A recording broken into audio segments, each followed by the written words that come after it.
now a roundel and a fairy song, then for a third part of a minute hence. Some to kill cankers, their musk rose buds, some with remice, their leathern wings, to make my small elves' coats, and some to keep back that clamorous owl that nightly hoots and wanders at our quaint spirits. Sing me now asleep, then to your offices, and let me rest. You spot tag snakes with double toe, thorny hedgehogs be not singing, newts and blind worms do not come not near our fairy queen. Skip the heads. Rude.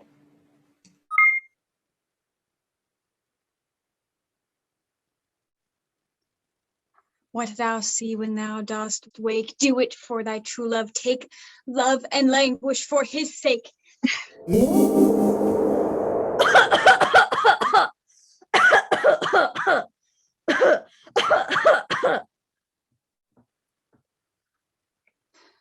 Be it ounce or cat or bear part or boar with bristled hair in thy eyes it shall appear when thou wakest. It is thy dear. Wake when something vile is near. Pats, and here is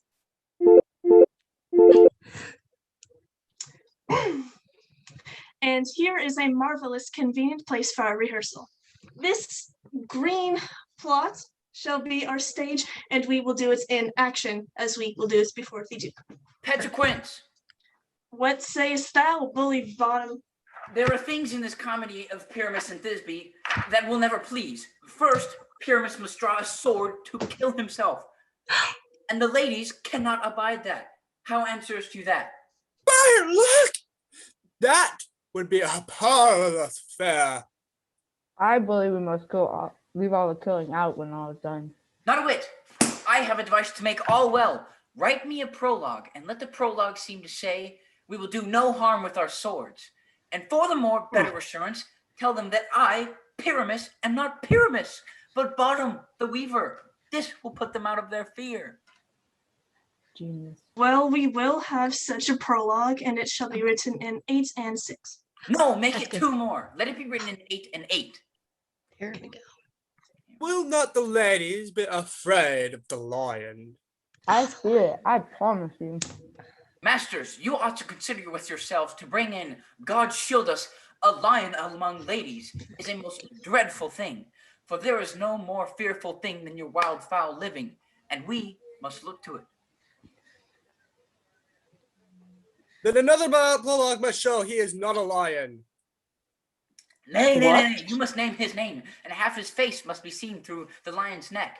And he himself must speak, saying thus, Wait. I wish, or ladies, or fair ladies, I would wish you, or I would entreat you, not to fear, and life for yours. For I come hither as a lion, it were a pity of my life. No, I am no such thing. I am a man as other men are. And there indeed, let him name his name, and tell them plainly, he is Snug the Joiner. Okay. Well, it shall be so, but there are 2 hard things. Oh, come on. That is to bring moonlight into the chamber for, Pyramus and Thisbe meet by moonlight. Not the moonshine we play our play. A calendar. Look in the almanac. Find out moonshine. Yes, it does shine that night. Yeah. Why then may you leave a casement of the great chamber window where we play open, and the moon may shine in at the casement. Aye. Or one must come in with a bush of thorns and a lantern, say comes to disfigure or to present the person of moonshine. Huh? Well, then there is another thing. We need a wall in the chamber, for Pyramus and Thisbe, says the story, did talk through a chink of a wall. You can never bring in a wall. Let's say you, Bottom. Some man or other must present wall. Let him have some plaster about him. That's good. Or some loam or some rough cast about him to signify wall, and let him hold his fingers thus, and through that cranny shall Pyramus and Thisbe whisper. Oh, it's perfect. Perfect. Well, if that's may be, then all is well. Come and rehearse your parts. Pyramus, you begin. Once you have spoken your speech, enter into that break and seal everyone according to his cue.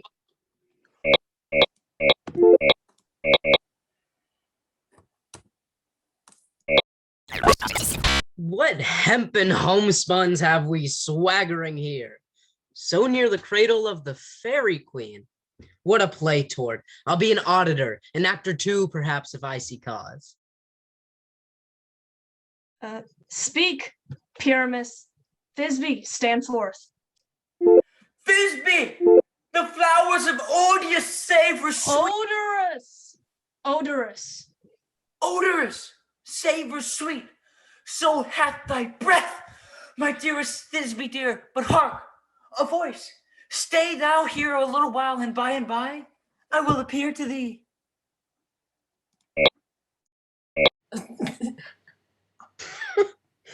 A stranger Pyramus than ever played here.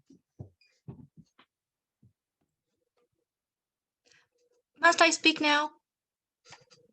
Aye, Mary, must you, for you must understand he goes but to see a noise that he heard and is to come again. Most radiant Pyramus, most lily white of hue, of color like the red rose on triumphant briar, most bristly juvenile in neck, most lovely Jew, as truest horse that yet would never tire. I'll meet with thee, Pyramus, at Ninny's tomb. Ninus's tomb, man, and you must not speak that yet. That you answer to Pyramus. You speak your part at once, cues and all. Pyramus, enter. Your cue is past. It is never tired. Oh, as truest horse that yet would never tire. Fine.